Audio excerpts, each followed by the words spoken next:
Hey y'all, what's going on? This is Jesse Boats from the 19th hole, and we've got hole number 1 here for the Pro Dreaded Dunes tournament. This is kind of just like a little bit of a hole tutorial for the tournament. And I'm going to show you 2 different ways to play this hole with 2 different types of drivers and 2 different methods off the tee box. So the first way we're going to play is with the extra mile, and we'll be playing it with a katana ball. Or a kingmaker ball. I'm going to be using a kingmaker ball in my example because I like the extra wind resistance that the kingmaker offers. So for this shot here, we're going to go with almost full top spin. We want 5 bars of top spin, max right spin. So if you have lower level extra mile, you'll just use your full top spin amount, full right spin. You want to aim your shot between the 2 bunkers, and then you want to adjust for your wind, and you want to push up your shot back to max club. So as you see, I turn my screen. We're going to push our shot all the way back up to max, where we see that little red line. We know we're max then. And we're just going to hit this one regular. I don't use any kind of curl. We're just going to trust our wind movement and hope for the best here. This would definitely be not a shot you want to hit great left on. Great right, though, you would be okay. You see where I end up with my 5 bars of topspin. So if you do want to back off on the topspin a little bit, then that's definitely up to you. It's going to leave me, though, in a very nice, about mid-range thorn chip. As you see, I'm going to find my max distance and then my min distance.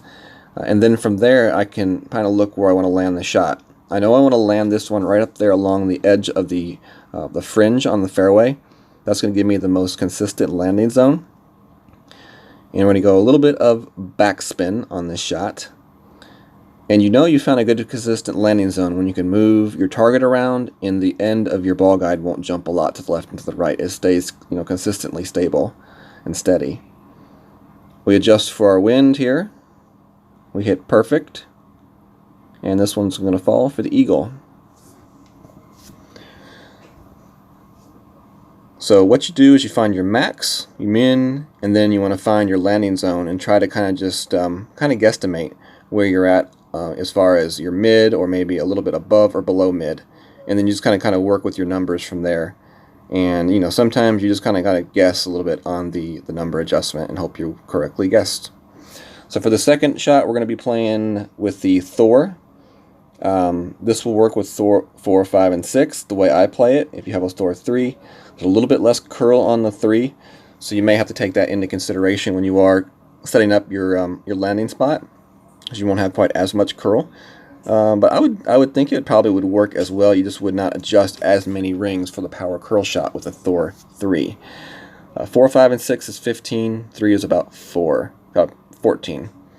So what I'm doing is I'm aiming my shot and just imagining my landing zone off the edge of my target. I adjusted 15 rings left, and now we're going to go full right curl and right slice. As you're going to see here, this one comes in really nice, and we're pretty much right between those 2 bunkers. It is a little bit long for my liking. We still are safe, but I would definitely probably recommend taking off a little bit of topspin from the adjustment I used right there. So from that location there, it's going to set me up with another thorn shot. Once again, I'm going to find my min thorn, and then I'm going to find my max thorn. So we're right there at max, and there's my min right there. So we're going to be playing the shot right, it's a little bit past mid, so we're going to be playing like 60%. So we're just going to use a little bit of spin here, not a whole lot. We just kind of want to use that natural roll of the ball, use that right to left wind at our advantage. We're going to aim a little bit short of the hole, make our adjustment here, and we hit it perfect. We're going to get that nice bounce and that roll and the eagle. Alright y'all, thank you very much. Hopefully you all have success on hole number 1, and you can get the eagle as well. If you haven't done so yet, check us out on Facebook at Golf Clash the 19th hole. Thank you very much. Have a good day, and God bless.